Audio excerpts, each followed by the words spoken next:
Sisimulan natin ang kwento ng ang pagbabalik ng C-rank tanker na hindi namamatay.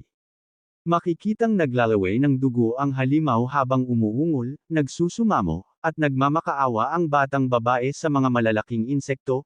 Patayin daw siya, habang makikita natin ito na duguan at pinapapak ng mga malalaking mantas, hinihiling pa nitong hayaan daw siyang mamatay, habang pumapatak ang kanyang luha. Bago maganap ang senaryong iyon ay makikita ang isang grupo ang nakatayo sa harap ng isang higanteng pinto, at nagbabala ang isang babae kay Hyun-chan, pag-isipan daw na mabuti ito. Isang lalaki naman ang nagsabi, wala ni isa ang nakakaalam na may nakatagong dungeon dito. Pwede daw nila itong tapusin at itikom daw nila ang kanilang bibig. Sumang-ayon dito ang isang babae na kasama nila, dagdag pa ng lalaki, sila daw ay mga mangangaso, ngunit nakakakuha lamang sila ng katamtamang pera sa pagkumpleto ng dungeons. Nakikinig dito si Hyun-chan at malalim na nag-iisip. Maya-maya pa ay sumang-ayon na ito at gagawin na daw nila. Biglang humawak ang isang babae sa braso ni Hyun-chan na nagtatanong kung mas mainam daw kaya na huwag na silang pumasok dito. Maaaring mapanganib daw ito. Hinawakan siya nito sa balikat, tinawag ang kanyang pangalan na Choi. At sinabihan niya ito kung kailan daw ba sila makakahanap ng isang pagkakataon na kagaya nito. Ang lahat daw ay sumasang-ayon. Kaya bakit daw tanging siya lang ang hindi? Ninanais daw ba nitong ipahiya siya sa harap ng kanyang grupo? Nababalisang sumagot si Choi. Hindi daw ito ang nais niya. Nag-aalala lang daw siya na ang mga insekto na lalabas ay kagaya sa huling dungeon. Tinanong siya ni Hyun-chan kung gaano pa daw ito katagal na matatakot sa mga insektong halimaw. Hindi daw ba nito naaalala kung paanong naghirap daw ang lahat dahil sa kanya? Kung siya daw ay nahihirapan ay mas mabuting umalis na daw ito. Kakayanin naman daw nila kahit walang C-rank na tanker. Ngunit magagawa daw ba nitong sumali sa ibang guild nang wala siya? Sumagot ito na hindi, sinabi pa ni Hyun-chan, magaling daw ito at nag-iisip ng mabuti. Magtiwala lang daw ito sa kanya at sumunod. Nag-iisip naman si Choi na tama daw ito at magpasalamat daw siya kay Hyun-chan dahil nasa kanilang guild daw siya ngayon. Masyado daw siyang makasarili. Nagsalita ulit si Hyun-chan na may nakakatakot na ekspresyon. Sinabi nito na siya daw ang kanyang boyfriend. Kaya daw niya ito sinasabi dahil mahal daw niya ito. Naiintindihan naman daw nito ang kanyang puso. Kahit medyo nag-aalangan ay sumagot dito si Choi na sumasang-ayon at nagpasalamat sa kanya, niyaya na niya ito at magsisimula na daw sila. Siya daw ay ang tanker kaya siya ang manguna sa kanila. Habang ang lahat ay nakatingin sa kanya, sumangayon na rin siya. Ayaw daw niyang mapahiya sa harap ni Hyun-chan kailanman. Pagpasok nila sa malaking pintuan ay makikitang naglalakad na sila at ang nasa unahan ay ang ating bida na si Choi na medyo nag-aalala. Nang makarating sila sa kaloob-looban ay tumambad sa kanila ang mga insektong halimaw na mantis. Biglang sumigaw ang isang lalaki na kasama nila. Ano daw ito? Bakit daw sobrang dami ng mga ito? Dahil sa nagawa niyang ingay, ang lahat ng insekto ay nagmamadaling sumugod sa kanila. Sabay silang umaatake sa mga insekto at nagtutulungan. Habang ang ating bida na si Choi, kahit nahihirapan, ay patuloy pa rin sa pagdepensa, at sinasabihan siya ni Hyun-chan na sila daw ang bahala sa iba, kailangan lang daw nitong pigilan ito ng maayos. Makikitang dinidepensahan niya ang ilang mga insekto ng mantis at paulit-ulit niyang sinasabi sa kanyang isipan na kailangan niyang magtiis pa. Kailangan daw niya itong gawin para ang kanilang grupo ay ligtas na papatayin ang mga halimaw. Bahagya siyang tinamaan ng halimaw na kinasugat ng kanyang pisngi na halos mangiyak-iyak na siya sa kanyang nararamdaman. Iniisip niya pa na hindi niya kailangang matakot. Malapit na daw sila. Ang dalawang kasamahan niya ay nababahala naman dahil masyado daw marami ang mga ito habang nakatingin kay Hyun-chan na nagtatanong kung ano daw ang kanilang gagawin. Sa kabilang banda, ang ating bida na si Choi ay nananatili pa rin pinatatatag ang kanyang sarili sa pagdepensa at iniisip na sobra daw itong masakit, sobrang hirap na din daw nitong tiisin. Gaano pa daw katagal niya itong gagawin? Lumingon siya sa kanyang likuran at tinatawag si Hyun-chan na kailangan daw siyang pagalingin nito. Hindi na daw niya kakayanin pa. Ngunit nagulat siya nang nakita niya ang apat na kasama ay tumatakbo na papalayo. Iniisip pa ng ating bida na si Choi na tumatakbo na daw ang mga ito at iniwan siya dito ng mag-isa. Tinawag niya ng malakas si Hyun Chan, at napalingon ito. Ngunit tinutuya lang siya nito at sinasabing, pigilan niya pa daw ang mga ito. Ngunit umalis na si Choi sa kanyang pwesto at tumakbo na rin at pinagsisigawan na sasama daw siya kay Hyun Chan. Sinasabi ng isang babae kay Hyun Chan kung nababaliw daw ba ito. Si Choi daw ay hindi pa nakakalabas. Sagot nito ay ano naman daw.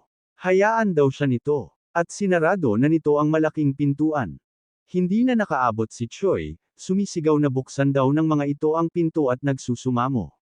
Sa kabilang bahagi naman ng pinto, sinasabi ng isang babae kay Hyun Chan na nababaliw na daw ito dahil ito daw ang kanyang girlfriend. Sagot nito ano naman daw.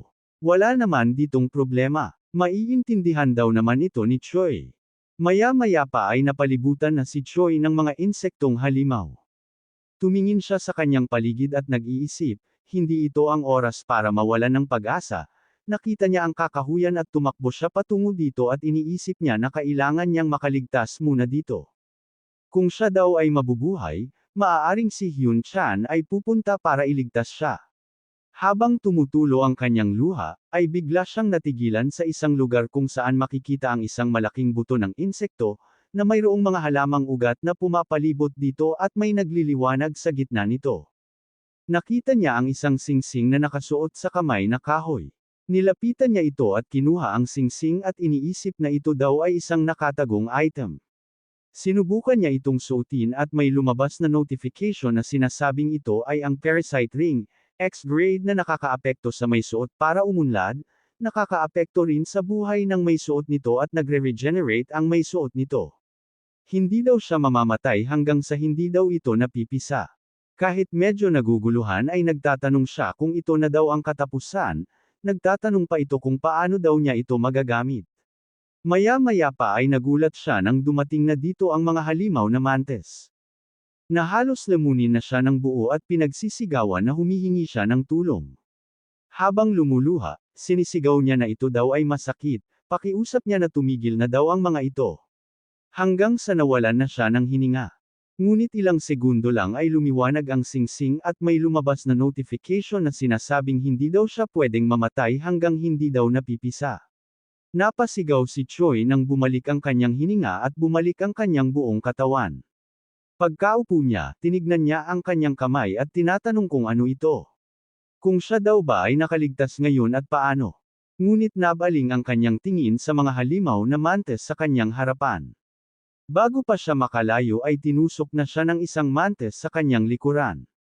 Hanggang siya ay kinain na nito at tuluyang namatay. Ilang saglit lang at may lumabas ulit na notification na hindi daw siya maaaring mamatay hanggat hindi daw ito napipisa.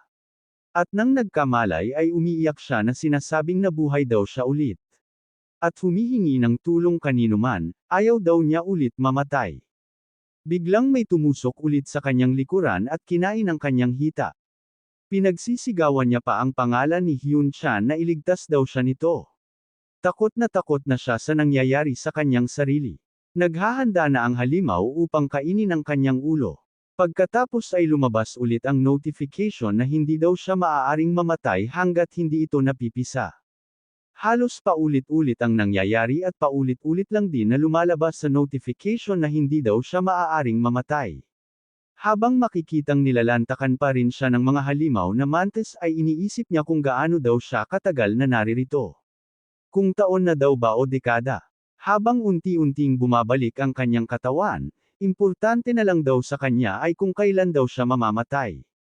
At tinatanong niya pa ang kanyang sarili kung mabubuhay daw siya dito ng kailanman para maging pagkain daw ng mga ito. Nakita nito ang kanyang espada. Habang tinitignan niya ito iniisip niya na ito daw ang binigay sa kanya ni Hyun Chan sa kanyang kaarawan. Tinutuya niya ito at sinabing iniwan daw siya nito. Sinabihan na niya ito na ayaw niyang pumasok dito. Ngunit pinilit daw siya nito para lang daw dito sa nakatagong item dito sa impyerno.